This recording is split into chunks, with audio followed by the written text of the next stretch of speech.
Hello everybody, Thrasher here again, and today I wanted to touch on spending again. I had a few people from within my server ask about my recent video on spending in the sense of low spenders, mid spenders and high spenders slash whales.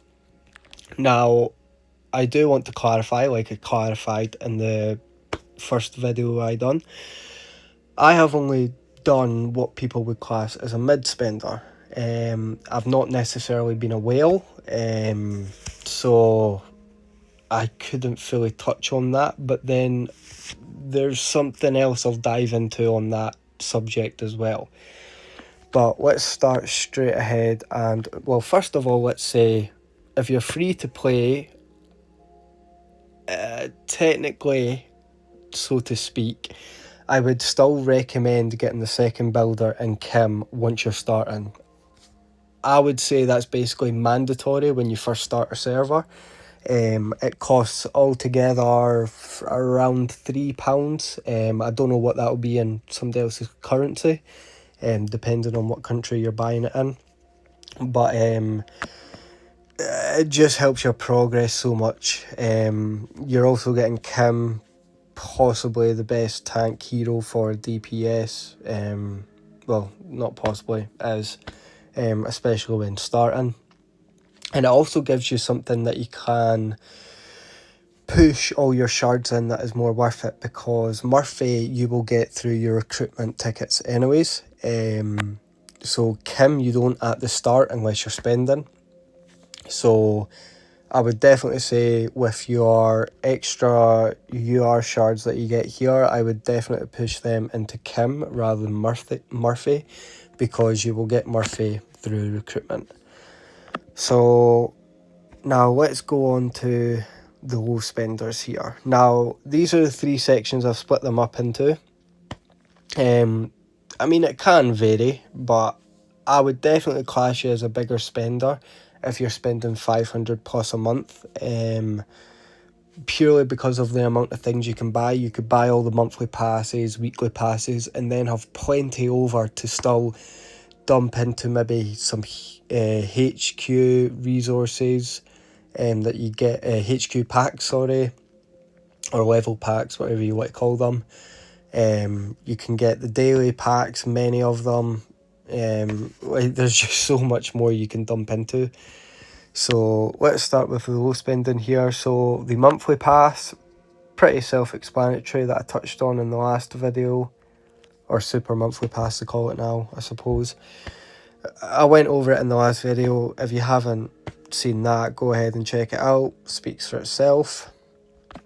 If we go into the monthly bricks, I believe I did touch on that before, but I will touch on it again. The gold brick here, so you're getting basically the same value. Yours, I believe it's something like, for me, £18 something, or along the lines of that, for the special gold brick pack. You're getting the same amount in gold bricks. All it's giving you is extra drone parts, 40 extra drone parts for literally the same amount of money. It's a no-brainer. I'm going to stop stuttering on that because it's just stupid if you don't get it, especially if you're spending. Weekly pass, self-explanatory, that I went over in the last video. A bunch of resources, as well as diamonds and your hero XP. Get this daily, over 7 weeks, over 7 days, sorry. Like I say in here, get 4 of them, so that'll be enough to cover you for the full month. You'll be able to push T10 and HQ30 quite easily with this, especially low spending, which once you have reached T10 and HQ30, I would maybe look into maybe going into some better heroes or drone. But for this stage of the game, especially pre-season 1, this is what the guide's basically on, pre-season 1. If you're past this point, it's not worth looking into this video. And this, yeah, so the bricks can be spent on anything. Warriors Pass is what I would say. So what I would recommend. So this pass here. Which it will also leave you with around £5-6, which you could buy 1 or 2 daily packs with. As you will see here, I've already bought one before, but there should be a, I don't know why there's not a Kim one there. Is it here? Don't know why there's not a Kim daily pack here or a Hero Choice one, but hey ho. But yeah, this is what I would choose. Bunch of resources, bunch of ores, recruitment tickets. In fact, it'll tell you. This is what you'd get. Now, I haven't gotten this, and this is because I haven't spent £100 yet. I'm at around the £70 mark, £60 mark. So I've not spent a lot at all yet. But as you can see, for my level, I'm still keeping up. I'm level 19. You'll be able to see some spenders have been able to push to 24. But overall, I'm keeping up with everybody. Hero power, of course, I'm lacking in. But in my defence, I have been saving slightly for the secure event. Which after this event, I'm going to be fully saving my hero tickets. I'll touch on that in another video as well.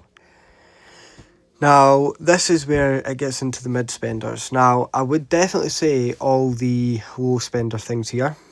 As you can see, I've tallied it up for you. So just getting that there without the daily packs is reaching basically £95. You can get a daily pack on top of that, which will cost you about £3-4, which will take you up to 100. Mid-spender, like I said, just get all the same. Now, with mid-spender, you can also look into things such as places you're possibly going to lack in. Like I said, this is a starting video, starter guide video on spending. So I would definitely look into paying for the daily packs, which should be in here, like I said. Don't know why they're not, unless they've moved. No, they have not. So I don't know why they're not here.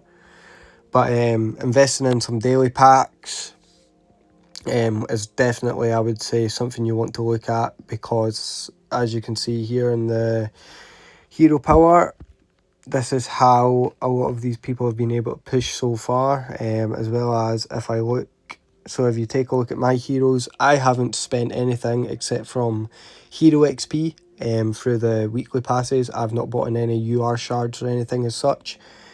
So you can see all the tiers there, 3 stars, 3 stars.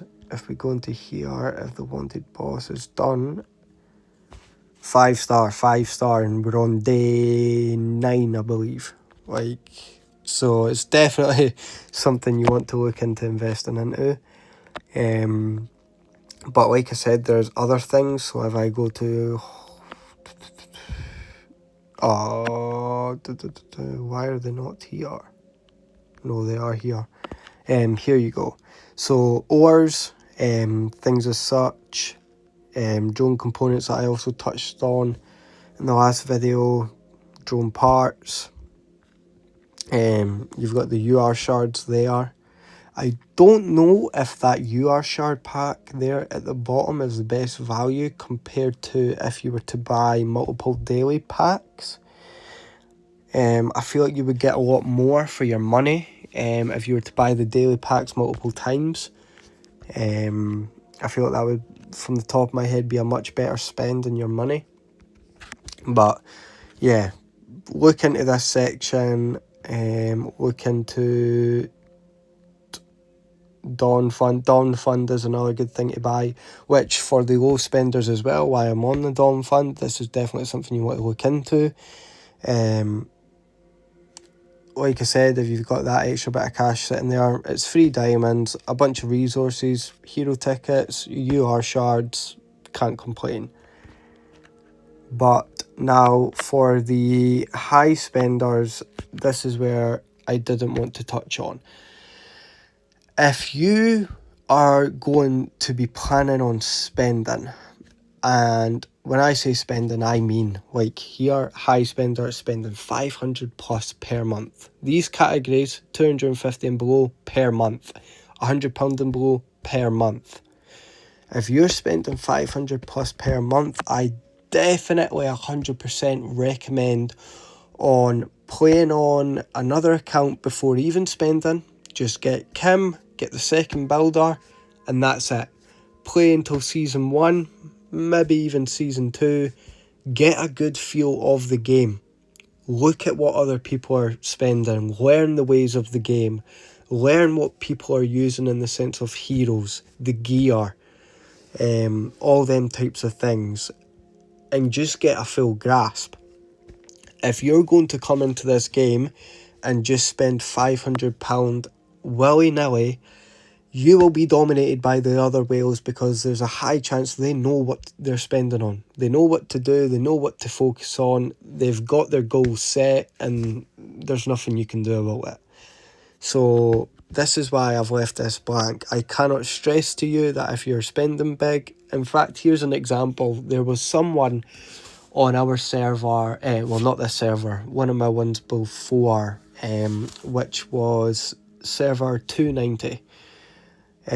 Sorry if some people from that server see this, but there was someone very strong in that server called Byral. He was around 90 million total hero power. He was our strongest, but there was many people around 80 million THP and 75 million that, although he had a stronger squad, it was still getting wrecked. And it wasn't because it was tank versus missile or air versus missile, things like that, that would actually create a big difference. It was purely because he was spending willy-nilly. It was VIP almost 16, and he was getting beat by people who were VIP 14s because he just didn't know what to spend it into. And even like if you are a better known person of the game and isn't starting out, they may even just fully invest into hero shards rather than going for the weekly passes and monthly passes, because yes, the resources will come eventually, so it might be better to fully dump into your UR shards to get these heroes max level as soon as possible. There was someone even like that in our other server who was HQ 27 but had I think it was like a 19 million squad, much like our HQ 30s, and it was purely because they had focused so much into heroes rather into their push to HQ 30 and tier 10. So this game isn't purely about spending. Yes, if you're a whale and you're going to dump tens of thousands into this game, yes, you're going to beat the average player because there's nothing you can do about it. But if you aren't going to be like that rich guy and spend, and you set yourself a budget, you must learn the game. I cannot stress that enough. Now, I must hand this account back to the missus. That's the guide over, but thank you very much for watching.